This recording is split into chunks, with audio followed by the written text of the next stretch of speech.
سوال ہے کہ قضائے عمری کیا ہے اور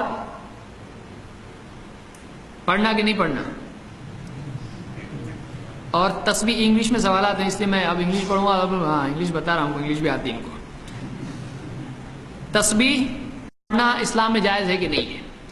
سوال نمبر 1، کچھ لوگوں نے تو خط لکھا ہے پورا. اچھا لکھا اس پہ پیچھے مڑیے، تو یعنی پیچھے مڑیے، پیچھے دیکھیے. کچھ لوگوں کو یعنی آگے پیچھے ملا کے جگہ کم پڑ گئی، بولا اچھا وہ چھوٹا بھی اگر اور بڑھا دیتے تو پورا لکھ دیتے. قضاء عمری کیا ہے؟ قضاء عمری کے بارے میں علماء کا اختلاف ہے. کچھ علماء کہتے ہیں کہ ایک آدمی اگر جان بوجھ کے نماز چھوڑ دے لاپرواہی کی وجہ سے، تو جتنی بھی نمازیں اس نے چھوڑی ہیں توبہ کرنے کے بعد وہ ساری نمازیں پڑھنا اس پر لازم ہے.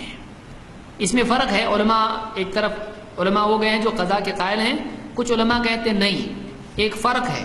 جان بوجھ کے چھوڑی ہوئی نماز کا معاملہ الگ ہے، اور نیند یا بھولنے کی وجہ سے یا بیماری کی وجہ سے چھوڑنا وہ نماز کا معاملہ وہ الگ ہے. اس لیے کہ حدیث میں اللہ کے نبی صلی اللہ علیہ وسلم نے فرمایا من نام عن صلاة او نسیها فلیصلیها اذا ذکرها لیس لها کفارۃ الا ذلک، کہ جو نماز چھوڑ کے سویا رہے، نیند لگ جائے اس وجہ سے نماز چھوٹ جائے، یا نماز بھول جائے، تو جیسے ہی اس کو یاد آئے نماز فوراً وہ نماز پڑھ لے، اور اس کے سوا اس کا کوئی کفارہ نہیں ہے.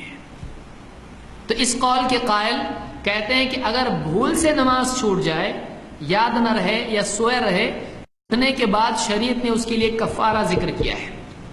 ایسا آدمی چھوڑی ہوئی نماز پڑھ لے، اس کے لیے پڑھنا جائز ہے. لیکن جس آدمی نے جان بوجھ کے نماز چھوڑی ہے لاپرواہی کی وجہ سے، اس کے لیے سزا یہ ہے کہ اس کے لیے کوئی کفارہ نہیں ہے.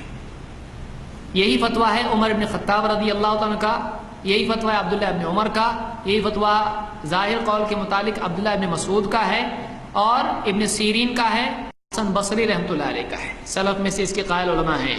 وہ کہتے ہیں کہ نماز کا وقت کے بعد پڑھنے والا ویسا ہی ہے جیسا وقت کے پہلے پڑھنے والا، یعنی اللہ نے نمازوں کے لیے ٹائم رکھا ہے. ابن حزم نے بہت نفیس بحث اس میں کی ہے المحلہ بالآثار میں.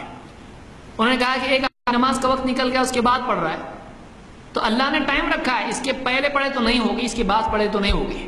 اگر کوئی آدمی پہلے بعد میں سب پڑھ لیتا ہے تو پھر فائدہ کیا ہے اس کا؟ اللہ کا ٹائم رکھنے کا مطلب کیا ہے؟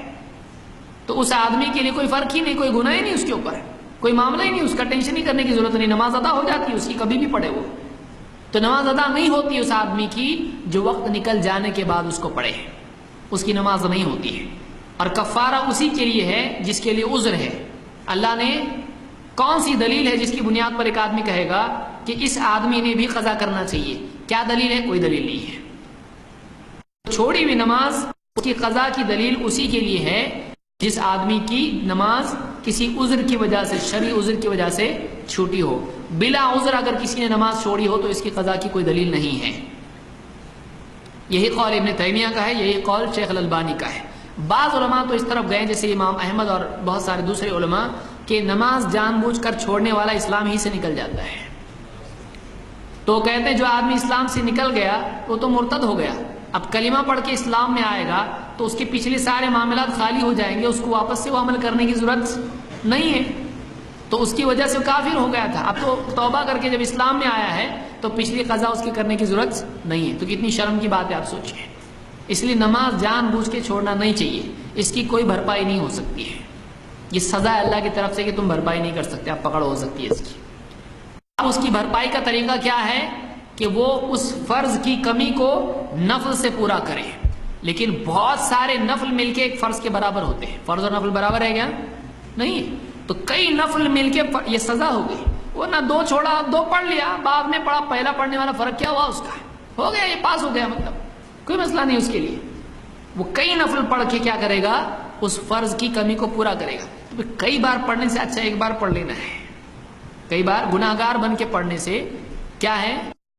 ایک بار آدمی پڑھ لے اس کو. تو ایسی نماز کا کوئی کفارہ نہیں ہے جو جان بوجھ کے چھوڑی گئی ہو. یہی راجح قول لگتا ہے.